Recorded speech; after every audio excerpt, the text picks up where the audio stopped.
Бәріңізге ассалаумағалейкум. Сіздермен бірге Каз бренд арнасы. Бүгін біз талқылайтын мәселе әлемдегі ең бай мемлекеттер. Қазақстан бұл тізімде 71-ші орынға ие болса, мұнай қоры бойынша 12-ші орынға ие. 7-ші орын Біріккен Араб Әмірлігі. Мұнай қоры бойынша әлемде 6-ші орынға ие. Жалпы ішкі өнімі мұнайға байланысты тәуелді болғанымен, бұл елде туризм мен газ өңдеу саласы өте жақсы дамыған. Әрбір Біріккен Араб Әмірлігінің азаматына тегін баспана немесе пайызсыз ақша беріледі.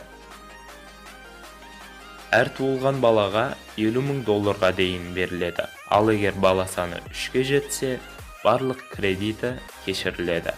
Және қай елде білім алғысы келсе де, оны мемлекет өз мойнына алады. Бұл елде ешқандай салық жоқ, бірақ шет ел азаматы өз кәсібін ашқысы келсе, оны жергілікті тұрғынның атына рәсімдеуге мәжбүр. Сол себепті бұл елдің азаматтарының көп бөлігінде кем дегенде 10 фирмадан бар. Сол себептен көп арабтар жұмыс жасамайды.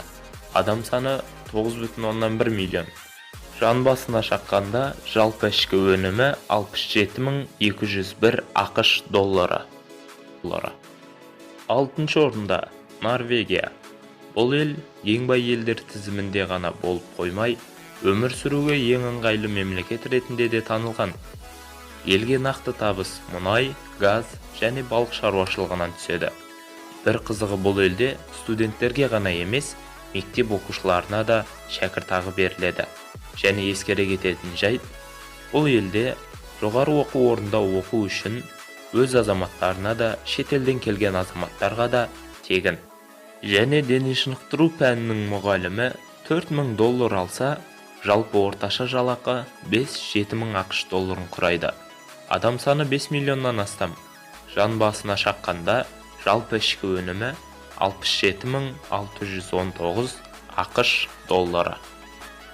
5-ші орын Кувейт. Әлем бойынша мұнай қорынан да 5-ші орынды алады. Бірақ Кувейт тек мұнайға ғана қарамай, автомобильдер, тамақ өнімдерін және дәрі-дәрмек экспорттаумен де айналысады. Егер бұл мемлекет азаматы үйленгісі келсе, үкімет сыйақы ретінде $15,000 табыстайды. Кувейтте ең төменгі зейнетақы $3,000 құраса, дәрігерлер мен ұстаздардың айлығы $15,000 құрайды. Әрбір Кувейт азаматының жалақысына 50% бонус қосылады. Адам саны бойынша кувейттіктер 30%-ын құраса, шет елден келгендер 70%-ға ие. Халық саны 3,7 миллион адам. Жан басына шаққанда жалпы ішкі өнімі 71,600 ақш доллары. 4-ші орында Бруней Даруссалам. Борнео атты аралдағы бұл кішкентай ғана елде мұнай қоры өте көп. Барлық бензин қорларын Жапония мен Оңтүстік Кореяға экспорттайды. Бұл елдің қарызы мүлде жоқ. Ең кедей брунейліктің өзіне үкімет тарапынан жылына $20,000 аударылады. Бруней монархиялы мемлекет. Халық саны бойынша 417 мың. Жан басына шаққандағы жалпы ішкі өнімі 80,335 ақш доллары. Үздік үштікте Сингапур тұр. Бұл мемлекет басқа елдер сияқты мұнай өндірісімен айналыспайды. Яғни мұнай қоры да, қазба байлықтары да жоқ. Дегенмен, сауда-саттық ірі көлемде қаржы алып келеді. Экономикасы саудаға тәуелді. Бұл елде жоғары оқу орнын енді ғана бітірген маманның өзіне 3,000 ақш доллары төленеді. Халық саны 5,4 миллион. Жан басына шаққандағы жалпы ішкі өнімі 84,821 ақш доллары. 2-ші орында Люксембург.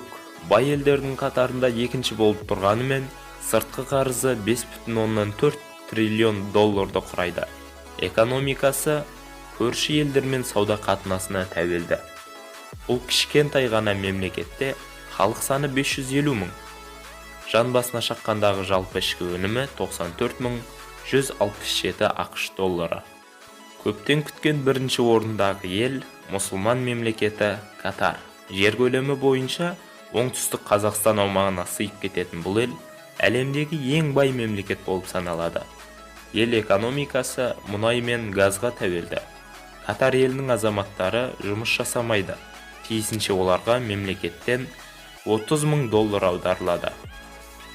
Елде тек сырттан келгендер жұмыс жасайды. Олардың жалақысы небәрі 100-250 ақш доллар көлемінде. Катар мұнай қоры таусылатынын біліп, қазба байлықтармен және біліммен айналысуда.